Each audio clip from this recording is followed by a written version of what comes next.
Good afternoon, good evening, and good morning. The international crowd, we have to include everybody. My name is Herb. I'm an alcoholic. Welcome to our Big Book 12-Step Workshop. Please join me in prayer for an open mind and an open heart.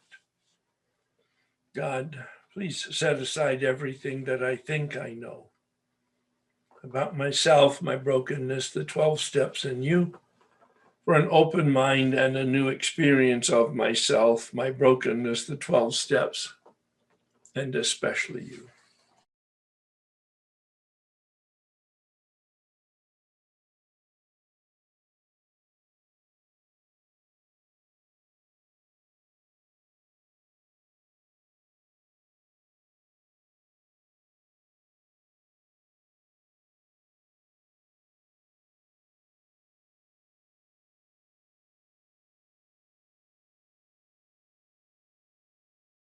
Please join me in the Serenity Prayer.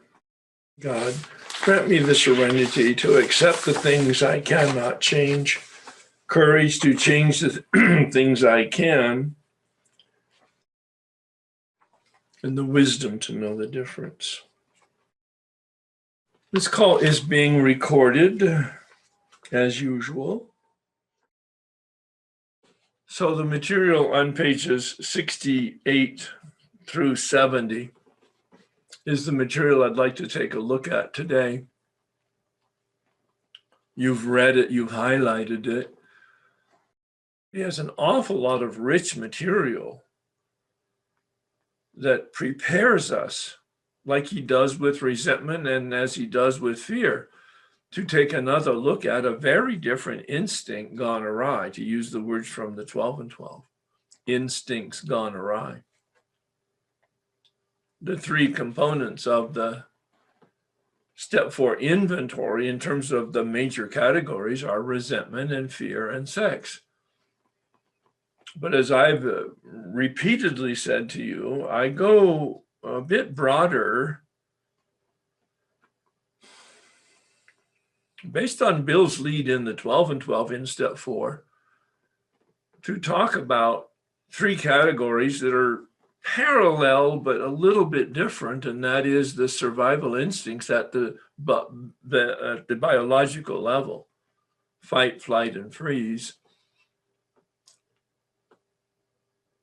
As I've mentioned, fight and flight, anger and fear, resentment and fear, those are the two first components. So how does, in fact, freeze become the major topic if you were outlining it for sex? I see that freeze, it can translate into the response of hiding, camouflage, misrepresentation. And that is equivalent to the word we use in our vocabulary of dishonesty. Fight, flight, and freeze would be anger, fear, and dishonesty. Those are the ways that we protect ourselves. Now, underneath dishonesty as a category, if you're outlining it, as I am now doing in my head and verbally, there would be many ways of being dishonest, not the least of which is in our sexual behavior. But Bill highlights it as the third category in step 4 in the big book because it's such a dominant area of misbehavior and mischief in human behavior, not just addicts. As is anger and fear, as is resentment and anxiety, certainly, but sex is probably more prevalent and the source of more suffering in individuals' behavior in the world than anything, other than addiction, of course. Or maybe broader than addiction even. I never thought of that. So that's my sort of beginning to look at Bill's beginning on page 68. He says, many of us need an overhauling, but we have to be sensible. There's two major themes here. One is common sense, balance. And the other is our relationship with God as the only source and criteria of our sexual behavior. It's brilliant on his part. common sense that's within ourselves, and then a relationship with a power other than ourselves, so that we can, in fact, come to grips with some type of universal principle, not just our individual thoughts or opinions, which would be common sense based on our culture and our background and our training and etc. Maybe our religious traditions. But in the final analysis, it's between you and God. It's a brilliant insight. He said, it's so easy to get way off track. It's such an area of high energy. Human opinions running to extremes. So that's why he's talking about balance and common sense. The extremes are libertine, very different than libertarian, libertine on the one hand, and Victorian on the other. He says, one set of voices cry that sex is a lust of our lower nature. That's the Victorian, named after Queen Victoria. High collar over the neck, low hem below the ankles, no exposure, body is bad. It was 19th century, 18th century, 19th century cultures and mores that were being promulgated throughout Western culture. A base necessity of procreation. Then we have the voices who cry for sex and more sex. Bill grew up in the 20s, the roaring 20s, prohibition and jazz and alcohol, who bewail the institution of marriage on the one hand, as part of that libertine attitude, who think that most of the troubles of the race are traceable to sex causes. From my standpoint, a very clear allusion, Bill's writing this in 1937, to the Freudian analytic theory that was running rampant throughout Western culture. They think they do not have enough of it, libertine, or that it isn't the right kind. They see its significance everywhere. Freud, that was one of his dominant theories, central theory of his psychoanalytic rehabilitation theory. One school would allow man no flavor for his fare, Victorian, and the other would have us all on a straight pepper diet, libertine. The wonderful contrast. Now here's AA's, the big books, and Bill Wilson's counsel with regard to sex. We want to stay out of this controversy. All right. He says it's none of our business about other people. We do not want to be the arbiter of anyone's sex conduct. Please, if you're a sponsor, listen up. Do not impose your thoughts, your feelings, your culture, your religious tradition on other people. Make sure that you come at them with very neutral, that they need to come to grips with their own principles. We all have sex problems. We'd hardly be human if we didn't. What can we do about them? That's the warm-up. Then he gets, like he does in Resentment and Fear, he gets to the suggested process. We reviewed our sex conduct over the years past. Same instruction as resentment, make a list. Same instruction as the fear, make a list. If in fact you've done a sex inventory before, then go back to when you finished that one. If it was 5 years ago, what was it like for the last 5 years? If it was 10 years ago, what was it like for the last 10 years? If you did it last year, what has it been like since you finished that? Unless, here's the caveat, unless the instructions that I'm giving you and the interpretation I'm going to share with you is different than what you did. If it's different, then you may want to go back to your earliest awareness of your body and sexuality.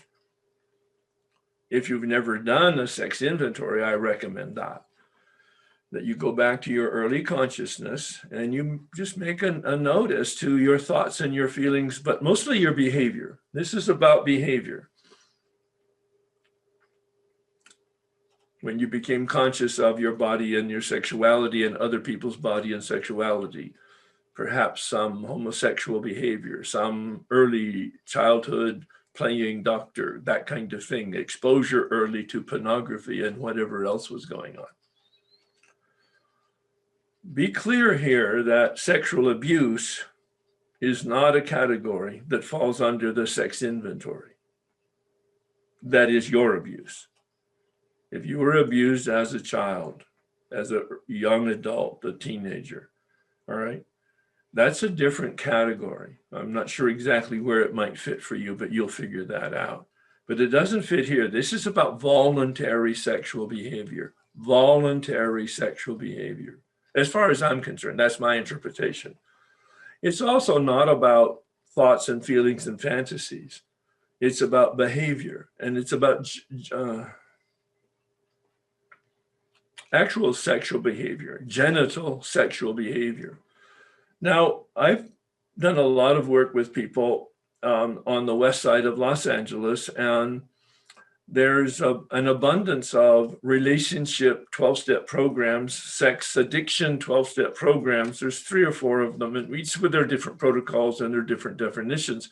And I do believe in them. I'm not that familiar with them, but I do believe in some of them. They talk about thoughts and feelings and fantasies. I'm not prepared to address that because I have no information and no experience in that area. I'm really talking about genital, actual sexual behavior.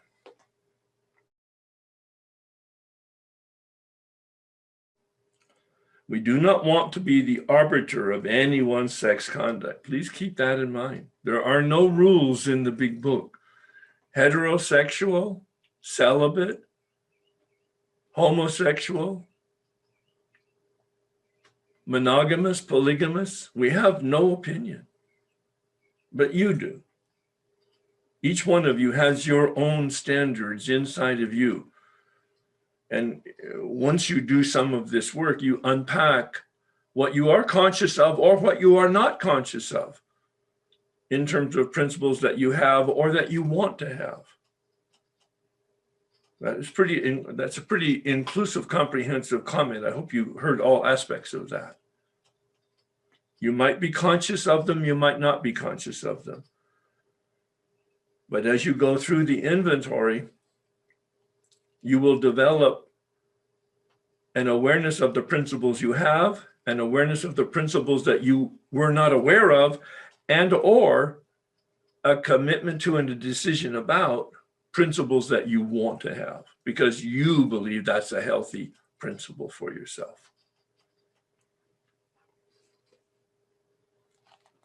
Then he has 9 questions, which we've talked about. You've looked at probably the sex inventory worksheet. It's not my worksheet in the sense that it's not my words, it's the words out of the big book. I make full sentences out of the individual words because sometimes he packs them all together.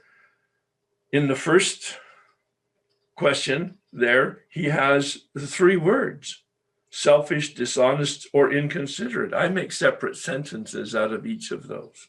Those are the first 3 sentences in the worksheet. Whom had I hurt? Did we unjustifiably arouse jealousy, suspicion, or bitterness? 3 words, 3 questions. Where were we at fault? A separate question. Very much like the 4th column in the resentment inventory turnaround, looking at our own behavior, our contribution to it, our impact on other people, because it's setting us up again for an 8-step list. What should we have done instead? That's the 9th question by my count anyway. And for me, it's the most important question. If you answered no other question, that question would be the can opener that would give you your own list of principles. When you answer that question, you are answering with a principle. What should I have done instead? It's not a brickbat to beat you up for the behavior you exhibited at age 20 or 30 or 40 or 50. If you're 60 years old and you're looking at this and you're looking at behavior when you were 50 years old or 15 years old, it's not about, oh, I should have done. No, don't do that. The way I like to bring it into the present moment is to do exactly that. If that opportunity at age 15, if that opportunity at age 25, if that opportunity at age 45 were presented to me today at 55 or 60 with my current level of awareness and consciousness, what would I want to do today? Not what I would want to have done then. You didn't have any choice then, really, mostly. Most of us do the best we can. It's not very good, but it's the best we can, even though it's whatever you call it. So I'm looking today at the present moment. If I had the opportunity today, if this situation was presented to me, how would I want to behave? There's the question. How would I want to behave? What would be the principle? Well, if I was dishonest, I would want to be honest today. That would be a healthy principle. If I was insensitive and inconsiderate, today I would want to be sensitive and considerate. I mean, it's not analytical. It's like common sense for each of us. If I'm unmarried, I would not want to, in fact, get involved with married people. If I'm married and the relationship of marriage in my, at least, relationship is based on fidelity, then I'm going to want to be faithful. These are the operating principles. I did not operate that way. I'm doing this inventory for the first time. I did the steps in 1988. I was 4 years sober, and I was still operating on the only principle of self-gratification and immediate gratification, and don't get caught. But I didn't have any rules from the outside or from the inside that modified my behavior. So it was rather dramatic for me to take a look at all of the bullet points of my behavior. I put them into categories, meaning teenage stuff, early adult stuff, perhaps behavior when I was single, certainly behavior when I'm married, categories like one-night stands, weekend flings, long-term relationships. My definition of long-term was 6 months. Because there were lots of people in those categories, but they were all the same, as I discovered. The dynamic was all the same. It was just a story representing my self-centeredness and my narcissism, which I had already begun to discover, as I've shared with you in my resentment inventory. And so as we answer question number 9, it becomes very clear to us what our operating principles are, or what we want them to be. Because we may not have been shaped in an environment that would have even given us any awareness of decency in terms of human behavior, because we didn't witness it. In this way, we tried to shape a sane and sound ideal for our future sex life. And the man said to me, once you finish your sex inventory, take the answers to question number 9 and put them on a separate piece of paper. One piece of paper will hold all of the answers to question number 9. And at the end of each of your answers for each of those questions, ask yourself, what's the operating principle? I should have been considerate and sensitive. What's the operating principle? Well, be a decent human being. I should have been I would want to be today honest. The operating principle is transparency, honesty. And from those words of principles, I was able to wordsmith a sex ideal in 1988 that I was able to adhere to for the balance of my marriage and now the balance of my life. We subjected each relation to this test. Was it selfish or not? So now here's where he brings in the second theme, which is the God theme, the higher power theme, a power or a spirit other than ourself to whom we're ultimately accountable. It could be our higher self. It could be the best in us. It could be the true self, depending on what your step 2 and 3 turned out to be. We ask God to mold our ideals, all right? Anytime we're talking to God, Bill suggests that that's a prayer. We're praying for knowledge, just like step 11 ends. Knowledge of your will for me and the power to carry that out. To mold our ideal, knowledge, and to help us live up to them, power. We remembered always that our sex powers were God-given and therefore good, neither to be used lightly or selfishly, nor to be despised and loathed. He's coming from, of course, the Christian perspective of creation. God made humans, God made them male and female, God made them in God's image and likeness. That's where he's coming from, the Hebrew scripture in the Old Testament. Whatever our ideal turns out to be, you see how consistent that is with the material up above. We do not want to be the arbiter of anyone's sex conduct. Whatever our ideal turns out to be, we must be willing to grow toward it. It's not a stick again to beat us up on a daily basis that we're not living up to our perfection. Speaking to those perfectionists out there, but it's something that we will grow toward. We must be willing to make amends. Now he's connecting us to the 8th and 9th step, of course, as he did in the resentment inventory. Where we have done harm, provided that we do not bring about still more harm in so doing. In other words, we treat sex as we would any other problem in meditation. So now he's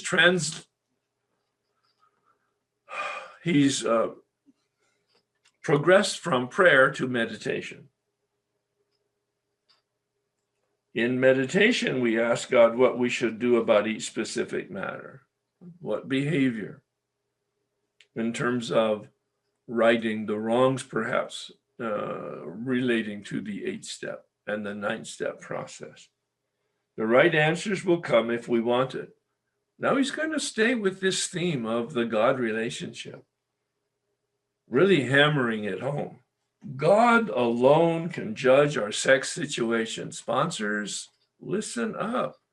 Sponsees, your sponsor can give you experience and share with you their knowledge, etc.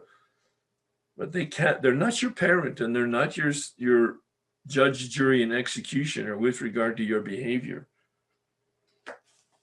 But Bill's very realistic. He knows we need help in this area. Counsel, page 69. Counsel, page 70, with persons is often desirable. Sure, you might need to go to a priest or a minister or a rabbi. You might need to go to a sponsor or a step guide. You might need to go to a good friend. You might need to go to a therapist. You might need to go to a sex therapist. You might need to go to an attorney. But we let God be the final judge. In the final analysis, it's about prayer and meditation. We realize that some people are as fanatical about sex as others are loose. Those are the two extremes that he talked about earlier. We avoid hysterical thinking or advice based on emotions. All right, so let's assume that, as I did, part of my sex ideal was fidelity. And he says, suppose I fall short of this chosen ideal after I make it in 1988. I didn't, but let's assume that that could have happened. Does this mean that we are going to get drunk? Some people tell us so, but this is only a half-truth. It depends on us and our motives. Clearly, again, like column 4 was about motives. This is about your intention and your motives. What is driving you? What is the value proposition? What is the benefit to you? If we are sorry for what we have done and have the honest desire to let God take us to better things, acknowledging I'm as powerless over my sex behavior as I am over my addiction. That's huge. In the same way he made the same comment on resentment, the same comment with regard to fear. We can talk about it, we can think about it, we can write about it, we can make a list, and we can analyze it.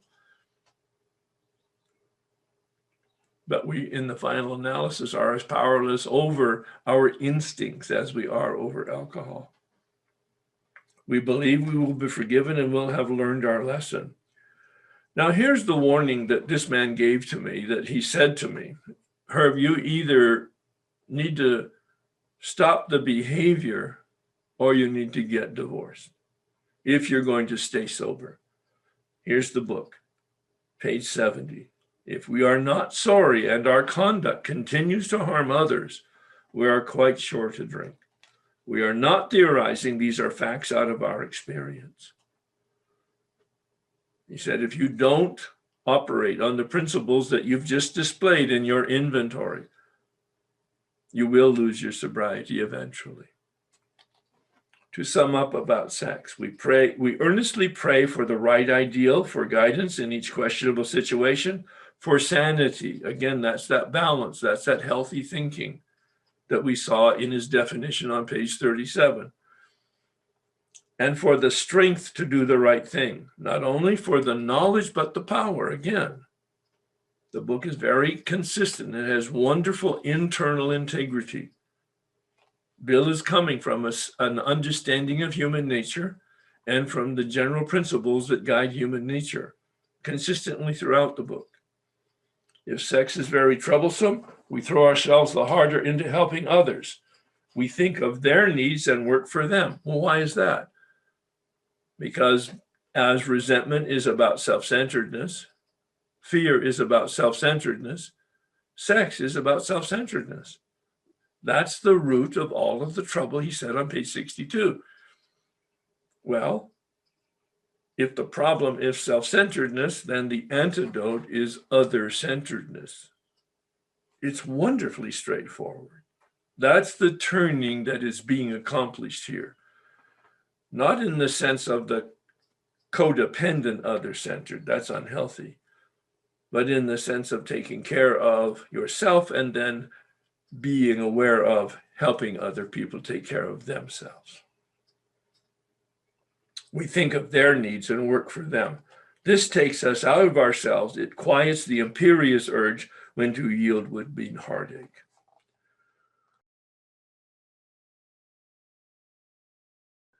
Once we do step 4 in terms of the instructions and helping you break the code of each one of the ingredients of step 4, we begin giving commentary on each step to follow, and it goes very fast because there's not a lot of work to do until you finish the 4th step. When you finish the 4th step, of course, you do your 5th step, and that takes a few hours. And then you do your 6th and 7th step, and that takes, I'm going to give you the recommendation, no more than 2 hours. I don't have any rules, but that's my guideline. Step 8 is preparing a list of the people harmed. And step 9 is beginning doing the reparation. And that's where we'll end up toward the end with a review of 10, 11, and 12 like we had at the beginning, maybe a little deeper. But as you can just see, as I just gave you a radar sweep of the balance of the workshop, it's going to go very fast. So here's the challenge to you. What's your goal? Yep. What's your personal goal? Do you want to finish your 4th step by the end of the workshop? Do you want to finish your fifth step by the end of the workshop? Those certainly would be my recommendations. To at least finish your fifth step by the end of the workshop. Because 5, 6, 7, and 6, 7, and 8 go very rapidly. And you're in your ninth step, and that could take weeks, months, maybe even years in some cases. I don't recommend that. I'll talk about that when I get to the ninth step. You're already practicing 10, 11, and 12. At least I'm hoping you are. I opened up the process to you at the beginning of the workshop, encouraging you to use those power tools to explore your powerlessness. Now, if you don't finish your fourth step by the end of the workshop, that's just what is. You might even plan not to finish. But have a plan. And a plan is not a desire. A plan is not a vision statement. A plan is like a blueprint architectural plan, where you have specifics. How much time am I going to spend? What days am I going to do that? Scheduling it with myself. Holding myself accountable to a companion on the path with you. I'm not encouraging you to go artificially fast. Absolutely not. This is a process. I've had some people take years to do their fourth step. Not many. Years meaning more than 2. But it is what is. It's your path. It's your process. Honor it. But be clear and conscious of what it is you're intending. Next week, I'd like you to, between now and then, review assignment 17, which is really the conclusion to step 4 by my experience. It's not necessarily material from the big book, although I'm asking you to finish up reading chapter 5, pages 70 and 71. Bill's way of concluding the fourth step. I will expand on his conclusion with my conclusion, as you can see from the assignment 17, and comment on it next week. And then next week, I'll give you the assignment to proceed with assignment 18. We're moving on. You haven't finished your fourth step. Some of you have not finished your third column work. So fine, it's fine. Please do not have any negative feelings about yourself or feel any stress as a result of that. It's just what is. But determine what it is you want to do.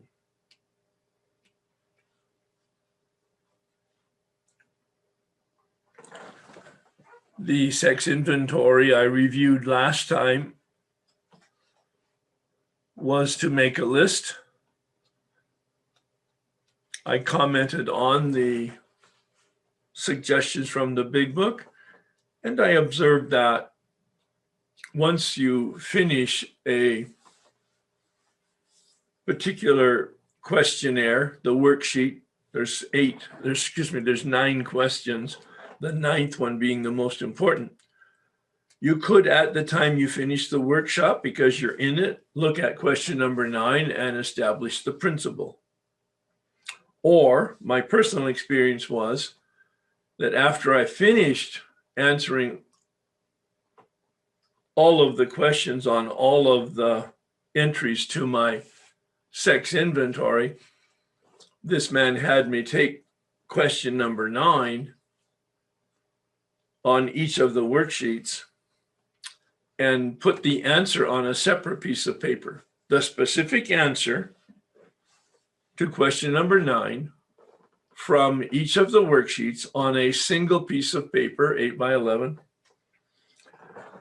And each time I wrote it, the answer to question number 9, to determine what the principle was. What is the principle underlying what I should have done instead?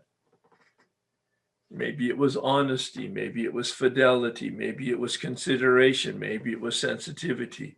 Whatever the principle was, I put it at the end. And then he said, take that one page, that one sheet of page into meditation for several days, looking at those principles and asking for guidance with regard to writing out your own sex ideal. The ideal, which is the vision proposition, the principles that will guide you in your current and future sex behavior.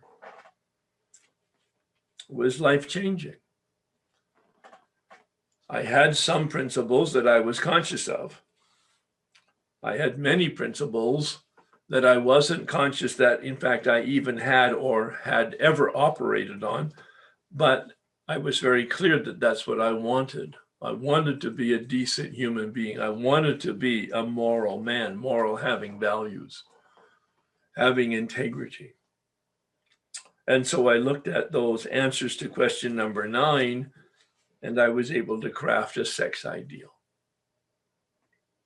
And I'm asking you to do the same when you're ready to do it. Obviously, if you're not doing a sex inventory right now, then you just make the observations and your notes about what to do when you get there. I'm not asking you to skip over anything.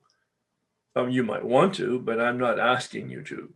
You can work with your sponsor, step guide, and or companion to use them as a sounding board, a wisdom source for helping you do what helps you make sense in terms of these assignments. I've had people stop doing work on the resentment inventory, column 3 and column 4, because they've done a substantial amount, but maybe they have 10% more or 50% more to do, but they take the time to do and finish the fear inventory. They take the time to do and finish the sex inventory, because those go rather rapidly because they're less analytical. It would be my experience working with other people that many people finish their fear inventory and their sex inventory before they complete their resentment inventory. And then they go back to their resentment inventory, determined to complete what it is that makes sense to them. Did they decide to do 10 sets of column 3, 4? Or did they decide to do 20 sets? Did they decide to do one on each resentment, one set? Or did they decide to do one set on each substantial, 3 sets on each substantial resentment? It's very tailored to your needs and your guidance that you get from your step guide sponsor, but ultimately in your prayer and what your needs are. And let common sense, what's helping you come to an insight and come to a willingness to change and know what the change is that you want to make and need to make in order to be in alignment with your understanding of reality and spiritual principles. All right. So now I'm going to call on some folks who may have questions about what I've shared about today, or just may have some experience they want to share, comments they want to share, or they might even want to do some work to confirm and or clarify the work they've already done. I want help on the sex inventory. All right. So I have my 9s all on the one page, and I came up with my principles. And what do I do next? Well, as you take a look at those principles, you weave them into some sentences. Here's my example. I'm a heterosexual man. All right. So that's a complete sentence of, this is my operating principle. This is who I am. At the time I did this, 1988, I was in a committed relationship with the expectation on her part and on my commitment of fidelity. That's a principle that I had that I was not operating on. So as the man said to me, Herb, you either need to change your behavior or you need to get divorced. Because that was my principle, and I was transgressing my principle. And if I continue to transgress my principles, I will drink again, the big book says. So then I take the next, I'm a heterosexual man in a committed relationship called marriage, based on fidelity. I need to operate in integrity and transparent honesty. My role as a husband, this is my standards, not anybody else's. My role is to create an environment of financial, emotional, and physical safety, as well as to provide an environment where she has the opportunity for spiritual growth. Those were my expectations and operating principles for myself. I had done none of that. I had created an environment where in the last year, before we both got sober, every time she approached me, she would stutter. She was so intimidated by my emotional harshness. You know, it was like life-changing when I was able to see, oh, this is who I am, or this is who I want to be. And then I began operating on that principle with accountability with my step guide and sponsor. Does that help? Maybe I don't know what principle means. What I wrote down is, I'm selfish, dishonest. Well, no, that's not a principle. That's a character defect list. Okay. That's step 6. So what I do is I take these number 9. Wait, well, read me one of your answers to question number 9. Read you number 9. The question in number 9 is, what should I have done instead? How did you respond to that? Give me an example. Okay. Let me read which one. What I should have done instead, I should have been firm about not going into his room, but I knew I was not strong enough in saying what I believed. So I said I had no integrity and I wasn't honest. Okay, so what would be, do you hear yourself articulating the principles, honesty and integrity? Okay, so that's what I need to do with each one of them, come up with the principle. That's it. Okay, so I take these principles and now I have a list of them. What do I do with them? Then you weave it into some type of a vision statement for yourself. Okay, and so the next time you're involved in a opportunity that has sexual involvement, right. you will have a guideline as to how to operate. Oh, So what? With honesty and with transparency and holding on to myself and not doing what I don't want to do. Okay, so I take that and then I take that to meditation? If you want, I recommend it.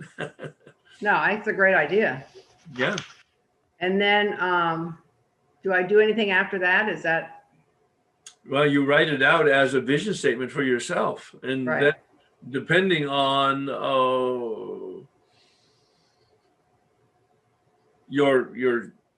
I needed to have it each day as part of my meditation and prayer practice, that I read it over to myself to burn it into me. I got you. So my step guide asked me to write what God wants my relationship to be regarding sex. Yeah, I would not go there. Okay. God has no interest in your sex life. Okay, I agree, because there's only one answer to that. It's a sin. So yeah. It's hard to get over some of that religious orthodoxy. Well, when I thought about that, the point of it is I'm hurting myself. So yeah, I might be sinning, but it all comes back to hurting me in the long run. Well, I don't want to get, you're using the term, and rather than asking a question, I haven't looked up the word recently, but back when I was doing inventory this 1988, I was aware that one of the definitions that I had come across was that the word sin comes from some language in which it really meant missing the mark in archery, missing the mark. Now, that was a lot more healthy definition than from my Catholic tradition. Mhm. You know, Right. missing, oh, I just missed the mark. Really? Yeah, well, that didn't tell me I'm going to burn in hell. Right. Right. Hmm. Now, I just say, sin to me is offending God. That's all. But Wait, God wait, does. wait. Don't be so glib. Can you offend God? Ah, good question. Ah. Yeah, very good. No, I need this challenge because I don't want to just say it's a sin, next page. You know, I don't want to do that. Oh, nothing from the outside. I took my black robe off and put it up on a hook. All right. Because I was a monk and now I'm not a monk. All right. Because it was all from the outside. But this process built a principle identified in me. This is not from my culture, from my religion, from my therapist, or from my spouse. This is who I am. It's organic, hugely different. Yeah, I have to integrate it because then I can live with it There. instead of being this wishy-washy blonde. No, not live with it. Live from it. Live from it. Okay. That's huge. That's exactly it. I'm so glad that you brought it up this way. Yeah. Live from it. Live from the Principle. principle. Okay. All right. Okay. Now I feel like I can finish the work. You Thank can. you. You can. I mean, it was a very, thank you for prompting the conversation. Very clarifying conversation. Thank you so much. Yeah. Oh, thank you, Herb. I'm really changing my life. I love it. Yeah, I know. I love it. And it gets better because it gets clearer. Oh, that means so much to me because I can't believe it gets any better than it is. Well, I'm regularly surprised at how much better it gets. Great. Yeah. I'm hanging in there. Thank you. Thank you. Good. Thank you. You bet. Yeah, I'm coming along steadily. I've started doing the sex inventory, so I wondered if I could share the sex inventory with you. Great. That'd be great. Yeah. So yeah, I've just followed the guidance, the 9 questions. All right. Yeah. So yeah, it's in regard to a girl called Caroline, who is an ex-girlfriend. Our relationship began at work, and we got together and lived together for 6 years, and we broke up in 2009. All right. Okay. So in answering the questions, where had I been selfish? I never gave commitment in the relationship towards buying a house, marriage, children, and I always shut down the conversation when it was raised. I put my desire for no commitment before her need for commitment and security. Dishonest. I didn't really want to be in the relationship, but stayed in it for many years. Whenever Caroline wanted a serious conversation about our relationship, I would say I'm focusing on my sobriety, as I was really newly sober when we first moved in together. Inconsiderate. I didn't consider Caroline's desires and need for security and a longer term future where we were moving towards marriage and a house and children. Whom had I hurt other than Caroline? Her mother, by never giving her daughter the security she wanted and needed.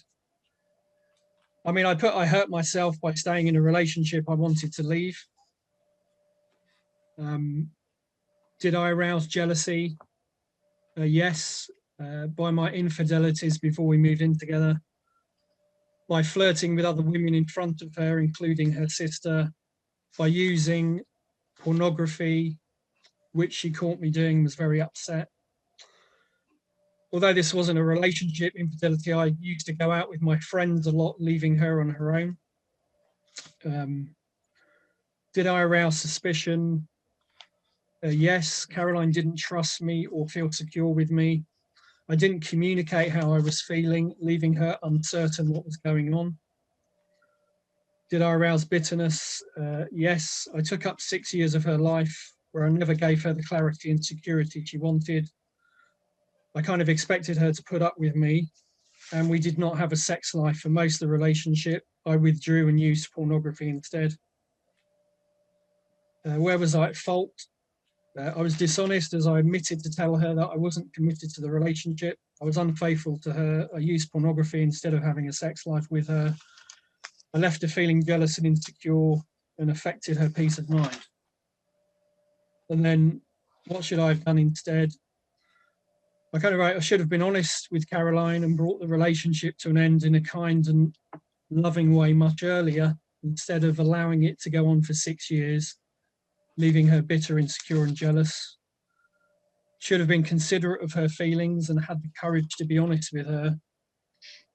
And should have addressed my pornography use and got help for it through 12-step recovery or therapy. All right. And as you were thinking about it and then writing it out and now saying it out loud, what's your experience with that? I think my experience with it is I felt kind of some shame for my behavior. And I realized that I'm probably quite shame-based. So when you spoke about it, I can relate to that. I probably thought about my upbringing with a devoutly Irish Catholic mother and a lot of shaming around sex. Yeah. If I've kind of lived that out a little bit. Yeah, I think I feel sad for how I behaved to this Caroline. Yeah. See, and from my standpoint, wonderfully honest with yourself and vulnerable with us. So I really appreciate the way you unpacked it. From my standpoint, it's a model of doing this work, especially coming to the question number 9, and then using the information that you get throughout, but especially in question number 9, to identify for yourself the principles that you're aware of that you either have or that you want. And that is the 2 I wrote down was honesty and consideration. I'm sure that you'll come up with many more as you meditate on your responses. And then you're beginning to construct a sex ideal, meaning the principles that will guide you today and tomorrow and for your future relationships.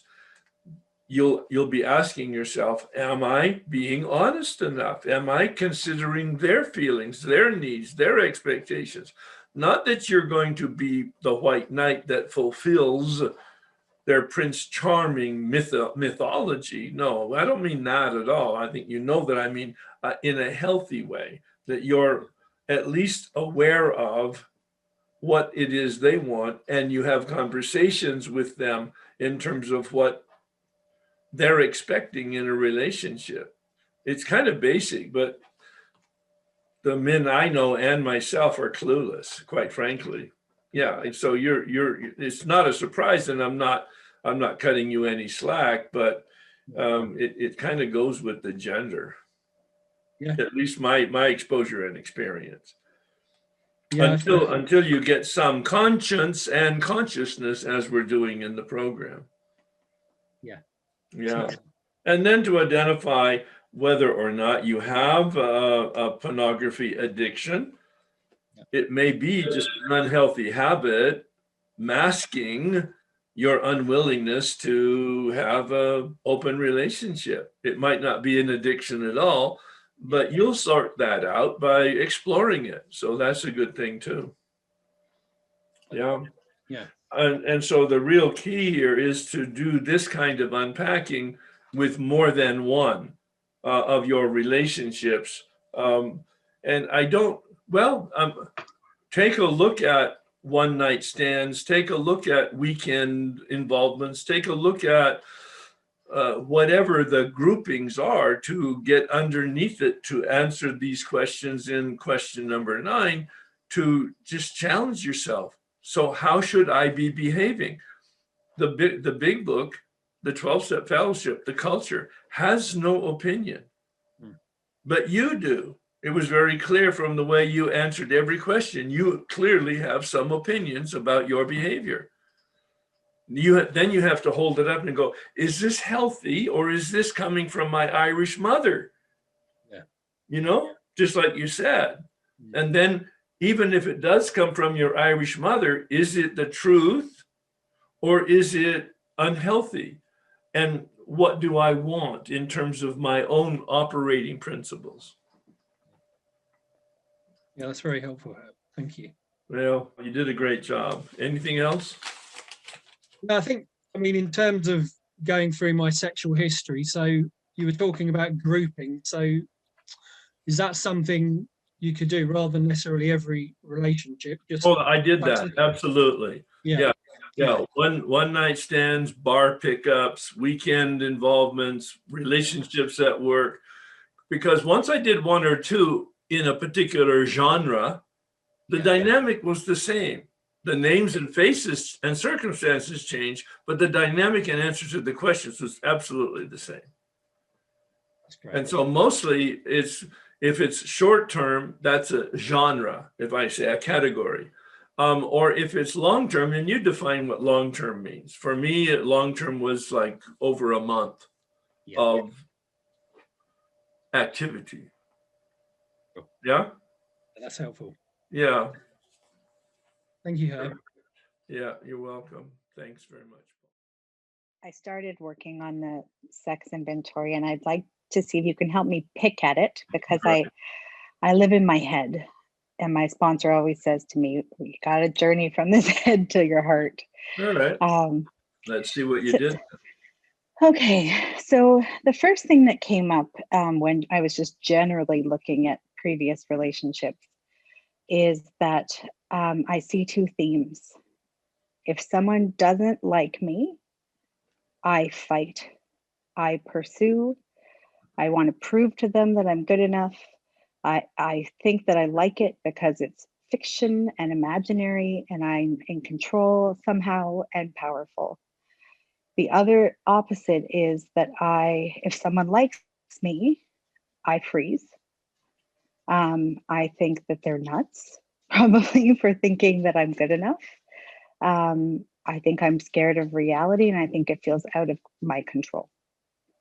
So those are just generally 2 themes that I saw sort of from looking at my past. Yeah. And that certainly played out in my transition from my previous boyfriend to my husband. My husband wanted me, and I didn't even see him. And that's what, when I started writing it, I just went, wow, it's delusional. Like, I don't even see what's right in front of me. And I was so, like, all of those questions, were you dishonest? Did you create jealousy? Yes, absolutely, absolutely, absolutely. Like, it was just absolutely. And then I told him he was crazy, for feeling jealous. But and so I just don't know where to go from here. Like, at number 9, I said, I should have been honest so that he had the choice. Like, ultimately, I was pursuing someone else and dating my husband. And, what would I do differently now? I would have, I think I at least would have paused. I didn't even know in the pause. What would happen in the pause. Yeah. If in fact you were living this right now for whatever reason, and you became aware of what it is you're doing now, which was a replication of what you did before, and you pause, what would you be doing during that pause? Actually figuring out what the hell I want. And what would that look like? what would that look like? What would a pause look like? Well, what's coming to mind is just like not constantly reacting, not constantly sort of like it's almost like a flailing. My behavior is flailing. All right, so we're not, that's about behavior, but now I'm trying to get more inside of you about what it is you feel, what it is you think, what it is you want.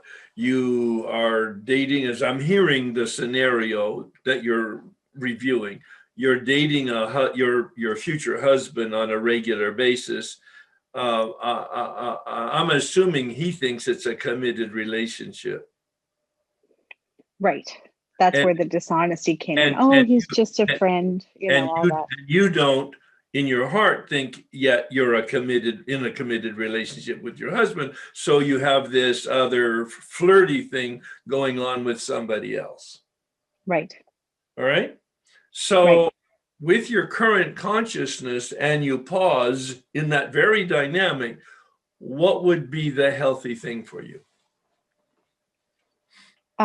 Well, the first thing I wrote was like to have just been honest so that he had the choice. Like Honest with I who? got with well, I guess both of them. How about honest with yourself first? Right. I don't know. What do you want? I don't think I ever asked myself that. Well, I understand that. Yeah. No, that's why we're doing it now. No, you didn't. Right. Yeah, no, you let circumstances control your outcomes. Mm-hmm. So if you pause, which you didn't, but if Right. today you had the opportunity to pause with your current consciousness, what kind of honesty would you have with yourself?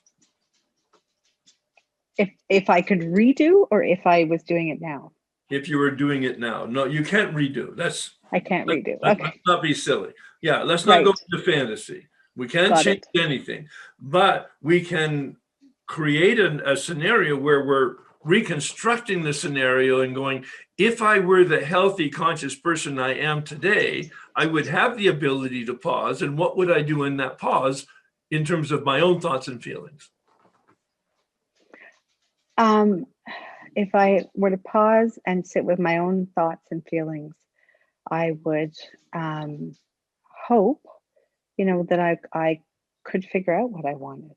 I know I feel like I'm sort of dancing. You are. Okay. You have a hard time making decisions. Absolutely. Well, this is a pretty significant decision. Do I be honest with a committed relationship, or do I be honest with this fun kind of extracurricular? Then you have to say, well, what am I looking for as an outcome? What am I looking for? What's the operating principle here that I'm not even very sure of, but I would like to have an operating principle here? What would that be? The operating principle would be, finding a mate, finding a partner. No, that's the outcome. No, that's the outcome. Yeah. Um, You're outside yourself again. You're pausing to be inside yourself. That's the number one principle. You're going to ask, what do I want? Not what do they want, or what do they expect? What do I want? That sounds like a foreign territory for you. Absolutely. Yeah. I guess I don't trust myself. Well, no, that's clear. Yeah, exactly. No, I'm glad it's clear now to you. No, you don't trust yourself. But in this situation, number one, the principle is learning to trust myself. Mm-hmm. That's a foundation here. When you're in the pause, and then what do I want in a relationship? Who do I want to be in a relationship? Not what do I want in a relationship, because again, that's outside of myself. Mm-hmm. Who do I want to be in a relationship? Do you have a spontaneous answer to that? Who do I want to be in a relationship?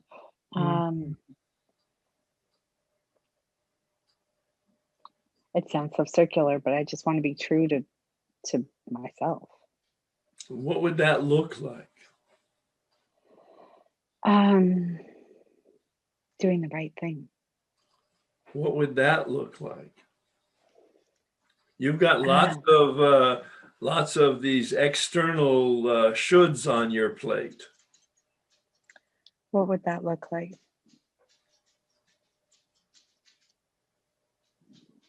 I can't see it. No, you can't.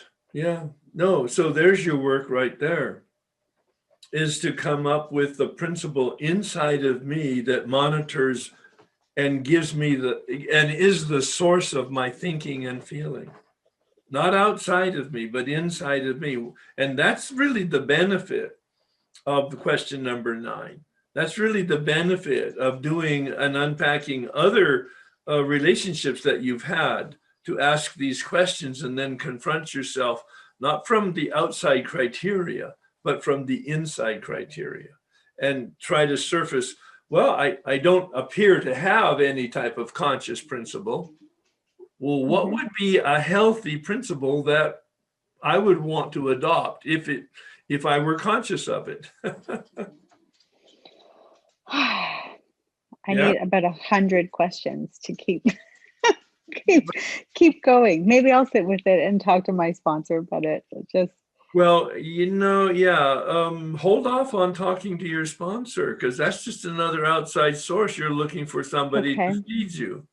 No, this is time for you to feed yourself, to come up with something internal. Dr. Berger, and you've heard me say it, the center of our gravity, deep down inside ourselves, never in people, never in circumstances, but come up with, you may not have an operating principle in yourself. I didn't have some, but I had an idea as to what I wanted. Okay. But what I concluded in my thinking process, in my prayer process, would be a healthy principle. Okay. I can see that more than trying to figure out what my operating principle is. What would I want my operating principle to be if I can't see it? Yeah. Okay. Yeah. Anything I else? feel, Go ahead. no, I'm just a little like, I'm perplexed that I'm so blind to it. Good. But I'll, okay. Oh, no, that's Yeah. that's an awakening. The biggest shock that I had was that I didn't know that I didn't know, because I was convinced at the time I knew. And then when I was doing this kind of work, it was kind of like, no, I'm clueless, really. And how did you hit so quickly on the trouble making decisions? Because if I'm not aware of the operating principle, then what's guiding me? What is guiding me, or what do I want to guide me? I was in a committed relationship of marriage at the time, and my behavior was causing suffering, mine and lots of other people. I didn't like that about what I was doing. So I had to take a look at, infidelity is not an operating principle that brings me a sense of peace and satisfaction. So fidelity is, and then fidelity to who? All right.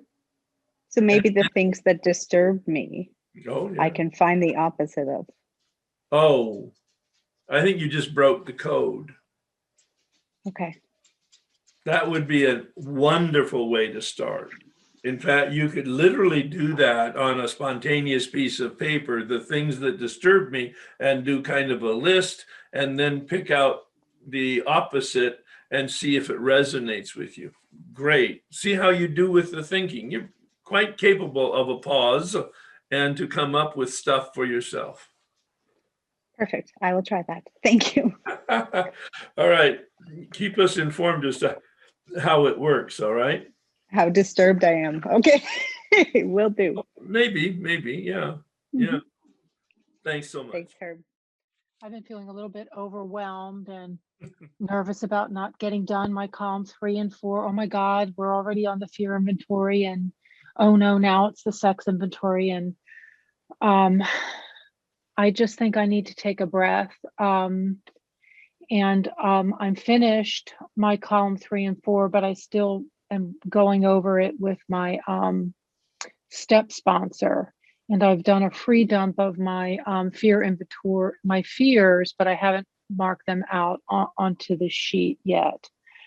So I think I know I like your idea of, I wrote down, don't speed through, but be attentive and dedicated. And I think for me, my behavior is when I get overwhelmed, I just sort of put the brakes on Yeah. and get into that freeze mode. Yeah. And I know that I don't want to be there. And this idea, right, of what I'm hearing that is being reinforced for me is it's within me. Yeah. Me. I have to stop looking outward, outward, outward. And it's up to me to be courageous, to make the changes in my life. I remember you saying, I don't know whether it was that, my life is a series of choices, Yeah. choices that I make for good and for bad, and I'm sick and tired of making the bad choices and not using my voice. And that can be scary. So I know if I continue to do this work, I'm going to find that voice again. And I've been practicing using it. And I just want to stay on task and really make this a priority. And so that's all I've got for tonight. Well, that's a lot. And I think you found your voice. Thank you. You're not looking for it. You found it. Now it's about practicing, exercising it, right? Yes. Yeah. Thanks, Herb. Thanks. I've just had such changes in my life, and all the heavy lifting of going through all of these examinations of my life. Yep. And my daughter-in-law came and laid her head in my lap. That's the first time an adult woman has ever done that. And what was the occasion? I was giving my son, her husband, a head massage, and she came and laid her head in my lap and said she needed a parent. Wow, what a compliment. That's outstanding. Yeah. I feel like I've arrived. I've always wanted that kind of relationship. And I've watched people in church whose mothers and daughters have been physically affectionate like that. And I have always wanted that. Yep. Yep. Yep. Yep. But I think that the program has made me more embracing and more approachable and more calm and less judgmental and all of the things that would allow that to happen. And it's sort of cleaned out the fog between me and my higher power and me and the rest of the world and trying to push and bully and make me diva. Right. Yeah, and it's almost, in the sense of what you're observing as the outcomes, it's almost effortless. It is. It is. Absolutely. It floats. And I remember being attracted by the phrase, don't leave before the miracles happen. And that's always, I'm always ready for a presence and the miracles. So I put in the hard work, though. I do. Well, that's it. I don't mean to say without effort. There is a lot of effort, but that's why I said the outcome appears to be effortless because you don't create it. You observe it. The other thing is that I used so much time and energy for self-loathing before. And so that energy now is more into wanting to be a delight, wanting to be a blessing. I like that. Yeah. No, I've never heard it phrased that way. Wanting to be a delight. Love it. It's great. Thank you. I'll use that. Well, I think I am a delight, so I go there for. Yeah. No, that's great. Yeah. The challenge I give to men is what I read in Dr. Gray's book, Men Are From Mars, Women Are From Venus. And he said, a woman wants to be cherished. And I challenge the men I work with, do you cherish your partner? And they go, wow, what a word. The answer would be no, but I think I'm going to try that. Yeah. Every single time I start off with a sponsor, a food sponsor, I'm going to be transparent and I'm going to be open and honest. And I was with this one for about 6 weeks. And now I am just lying through my teeth. I am lying I stay within the boundaries. But all right, but so what's the antidote to lying? Honesty. Telling the truth. But underneath that, what is the reason that you're lying?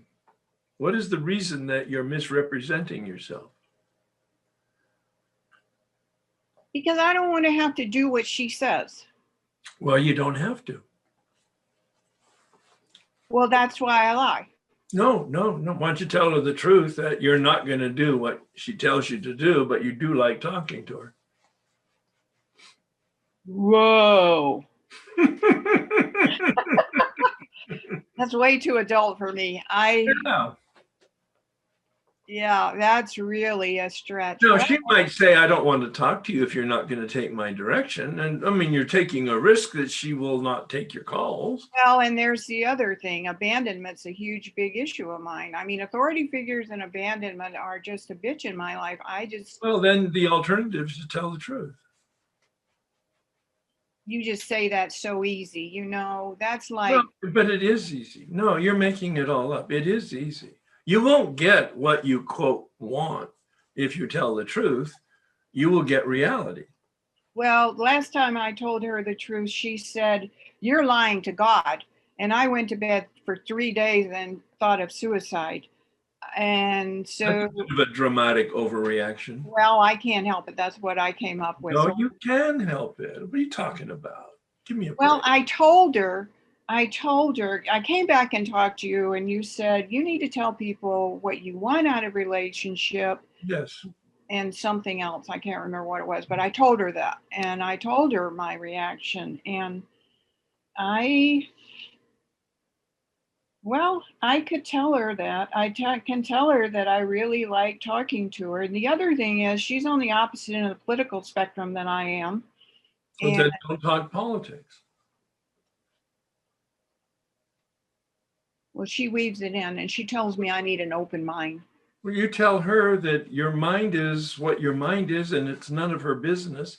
And she needs to respect your suggestion that we're not talking about politics. We're talking about spirituality. We're talking about the steps. We're talking about a relationship with God. Thank you very much. And if you can't handle that, I don't want to talk to you.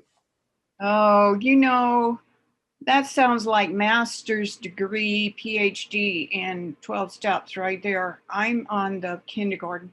Anyway, but wait. You can tell yourself a story. You're not on kindergarten. All right. You're very educated. You're very conscious, and you've done a lot of work here.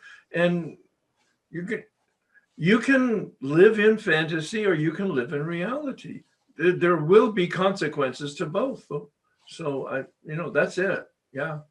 I'm not going to cut you any slack here. I see that.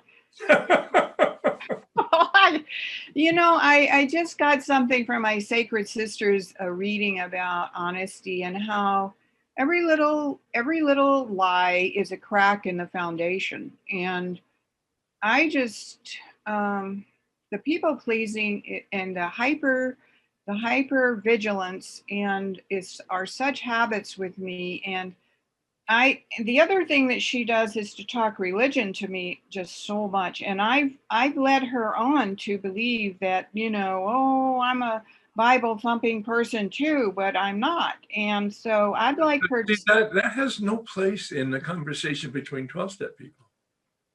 Has no place in the conversation between 12-step people.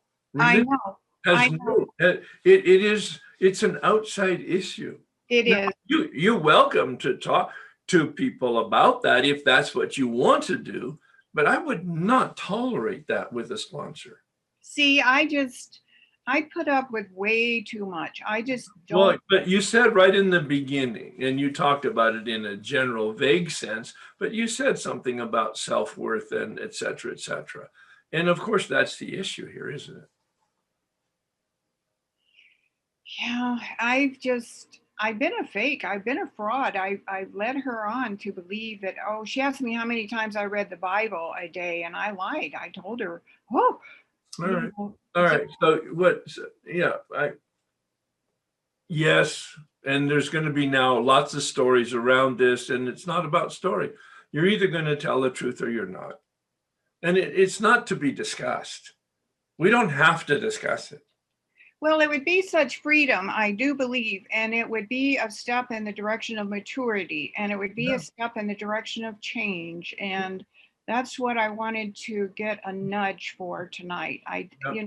I debated about whether to crack this open because Yeah. it's Well, I'm nudging you with a cattle prod. okay. Okay, well, I will Tell the truth. tell the truth. I will tell the truth. No exceptions. And you would tell the whole big wad all at once? Well, what do people need to know? They don't need to know what you think and feel. They're not interested, actually. But don't tell them a lie. Yeah, I write her a lie too. I send my food to her and I No, don't that's eat okay. what's All on right. All right. So, the rest, we can pound on this for a while, but we're not going to because it's black and white with me.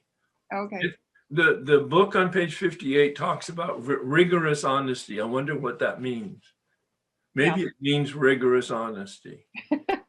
Well, I'm afraid that, like you said, when you went through this thing about you not being dishonest, you being dishonest, you said if you weren't honest, you were going to drink again.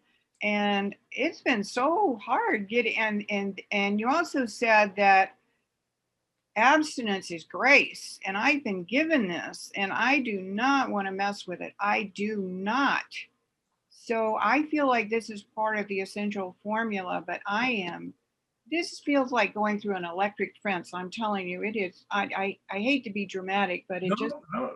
But you pray in the morning for help, and certainly the set aside prayer. I also have recently begun recommending people anticipate that 7-step prayer. Why not? Why would we wait? When in fact the 7-step prayer says, my creator. Yeah. Okay. Implying I need to be recreated. Okay. Sure. Yeah. All right. Thank you so much. I will get honest, and I may be looking for a new sponsor. Well, if the current person you're talking to can't handle that conversation, you need a new sponsor. They're too narrow-minded. Yeah. Yeah. I mean, look at what you started out the conversation with, saying how much you're changing, how much you're enjoying, how much you're getting more conscious. And there's so much more. You've just opened the door. You're walking into the room. You have no idea how big that room is. Wow. Yeah. Yeah. So you're definitely on the right path. All right. Thanks very much. So I had a fear that came up this week about my dad perhaps needing to ask me for a couple $100,000 to get an entrance fee for one of those graduated care facilities. Yeah. And my fear is that I'll give him the money before he even asks for it and screw myself in the process. All right. All right. I know I'm a codependent. I get it. I just am shocked to see how badly I have it. Okay. All this time, I have thought that I was just trying to get my dad's attention, get my parents' love, all of that. And what I realized as I'm working through this fear is that all of this is from me. I'm the one who needs to change my worldview because my dad hasn't asked for it. He has a wealthy child who can more than take care of that. But my dad isn't abusing me. My dad isn't taking advantage of me. I'm doing it myself. I'm like looking for a bus to throw myself under. And I'm realizing that my constant willingness to abuse myself and put anything before my own self-care is my own fault. All right. So why don't you read your fear? My fear is that dad will ask or need to ask me for 200,000. And behind that fear is I'll give it and I'll hurt my own financial future. And then I realized that I was afraid that I'm willing to hurt myself to appear to be a good kid and be a savior. All of that so I can look good. And then my fear is, I'm afraid that my spirit has no sunshine. And then I come to the fear of, oh, expletive, I'm going to have to change. If where I'm going isn't where I want to go, I'm going to have to change because the world isn't. So that's where I am. Push on me. Well, maybe we'll change the vocabulary just a little bit. And that is, you ended up saying, I have a fear of change. Yes, sir. All right. And so when you think about change, what fear comes up in you? Fear, not thought. What fear comes up? What feeling of fear comes up when you think about being forced to change or even making a decision to change? I am afraid of that being out of equilibrium, that feeling of clawing and not having anything grounded. All right. My words would be out of control. Oh, yeah, that's me. Okay. So let's assume that you're about to have an experience. You can't stop it. It's inevitable. You're prescient. You've already anticipated correctly that you are going to be out of control. Yeah. What fear comes up? What fear comes up? A feeling of fear comes up with the acknowledgement that you are going to be out of control. You don't have to think about it. You have to feel it. Put your hand on your heart or your gut and tell me what's going on there. I go into the freeze part of fight, flight, freeze. Yep. Everything just locks up and I stop breathing. Yep. Right. The anticipation of it, you go into freeze mode. And let's assume that that's a mode that's going to last for a while. What fear comes up when the thought of freeze, when the feeling of freeze is anticipated? It's not there yet, but you're anticipating it. It's a panic and a search for what can I do to give the appearance to my own self of being in control. Okay, you said it in an interesting way. Okay. You said appearance. Yeah. What is that a recognition of? How codependent I am. Oh, no, I wasn't going there at all. Okay. I was thinking that, and it may be true, but I was thinking that you're recognizing that the whole thought of control is an apparition. It's a delusion. Yeah. Because you said the appearance of control, which is not really control. Right. Okay. So what is the fear then of appearing out of control?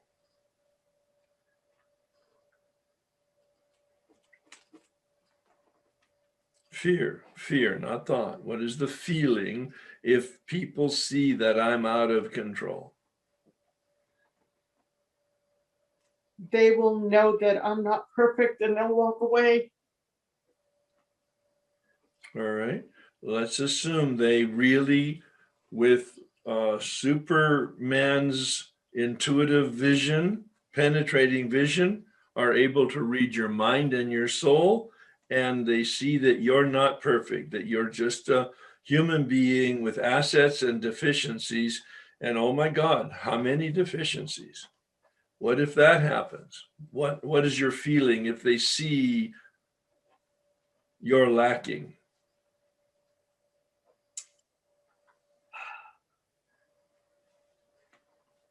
That I've been looking in the wrong place all this time. What does that mean?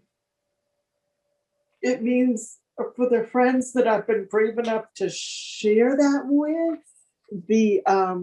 the imperfection of D, they're like, sweetie, you're the only one who's worried about that. We already know you're not perfect. We love you. When are you going to get to loving you? All right. So this is not a new conversation. No, it just came up about money and dad this time. So Money and what? dad. Oh, no, I got it. And so when you hear this from the chorus of your friends, what feeling comes up? Well, say it to me again, and then don't think about it. Tell me the feeling that comes up. People will see that I'm not perfect and they'll abandon me. Let's assume that for whatever reason, most of which you'll never know really, Okay. people just give up on you and abandon you. What feeling comes up? The feeling that comes up is I am open, I am vulnerable, I'm going to get hurt. Let's assume when they abandon you, it does hurt. What feeling comes up? You're all alone and you're hurt, quivering, recognizing they've recognized you're not perfect and have tossed you away. What feeling comes up? I literally stop breathing so that no feeling will come up, Herb. Okay, so we've come back to that. All right. Right. All right. And did you do any work in that worksheet? I have not, sir. Okay, so let's try to do something spontaneously. How about that? Please. All right. So you have a fear at the top level of loaning money to your father, giving money to your father before he asks. And the behavior that goes with that would be giving him the money. Yeah. And what would be the opposite then of a virtue of that fear? The opposite of the fear of codependency or anticipated codependency, actually. Yeah. The opposite of that would be self-care. All right, let's go with the word. Let's go with the word. And what would the behavior look like? Staying silent and staying out of the conversation.